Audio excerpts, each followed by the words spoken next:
अस्सलाम वालेकुम नाजरीन। ड्रामा से रस्म वफा की नेक्स्ट एपिसोड में तो असल ट्विस्ट अब आया है जब इस इरम का भांडा फूटता है इस उसामा के सामने। उधर अलिशबा को मालूम हो जाता है कि कल निकाह करने वाला है उसामा इस इरम से, मगर जैसे जैसे वक्त करीब आ रहा है उसामा अपने इस फैसले से हरगिज खुश नहीं। उसका बिल्कुल दिल नहीं इस इरम से शादी करने का। नूर के लिए बहुत उदास होता है। आज जब वो इरम से निकाह करने वाला है तो वो पहले पहल आ गया। आते ही अपनी फूफो के कदमों में बैठ गया, माफी मांगता है, हाथ जोड़ लेता है। सॉरी फूफो, मैं इरम से निकाह नहीं कर सकता। और रोते हुए उन्हें बताता है, मैंने बहुत कोशिश की पर ये मकाम मैं नूर के अलावा किसी और को नहीं दे सकता। मगर अब जब बेटी उसामा के चले जाने के बाद रोती है फूट फूट कर, तो माँ को भी रोना आ गया, उसे तसल्ली देती है। और फिर व्यूअर्स, असल ड्रामे की कहानी में उस वक्त ट्विस्ट आता है जब इस इरम को चैन नहीं होता और ना ही ये चैन से बैठती है।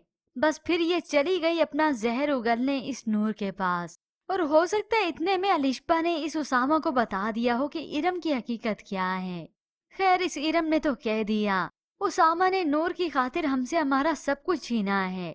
जब तक मैं इन दोनों की खुशियों को आग न लगा दूं, मैं चैन से नहीं बैठूंगी।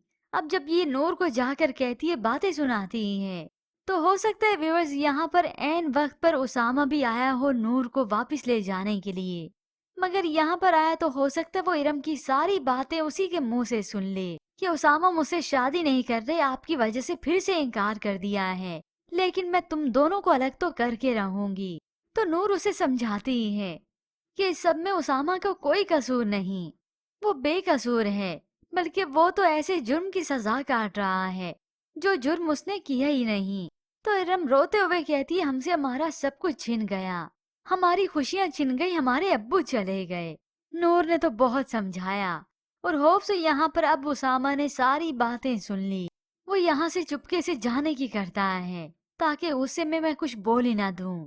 अब जब वो रास्ते में गया तो उसका एक्सीडेंट हो जाता है और तब उसकी आंख खुली जब वो हॉस्पिटल में था। मामूली सी चोटें आती हैं, मगर अब वो नूर को ही याद कर रहा है कि नूर ने ही मुझसे वफा निभाई, लेकिन मैं उससे वफा ना कर सका।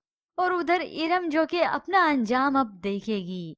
बड़ी आई थी औरों की जिंदगी बर्बाद करने, क्या मालूम था कि वो धोखेबाज इसी का पीछा कर रहा था। इरम जो कि रिक्शे में जा रही थी तो गाड़ी आकर रास्ता रोक लेती है और वो एकदम से गाड़ी से निकला और इरम को बाजू से पकड़ लेता है। इरम तो एकदम से डर गई कि ये फिर से कैसे आ गया, और हो सकता है अब यही इरम को ब्लैकमेल करे कि तुम्हें मेरे साथ शादी के लिए तो मानना ही पड़ेगा।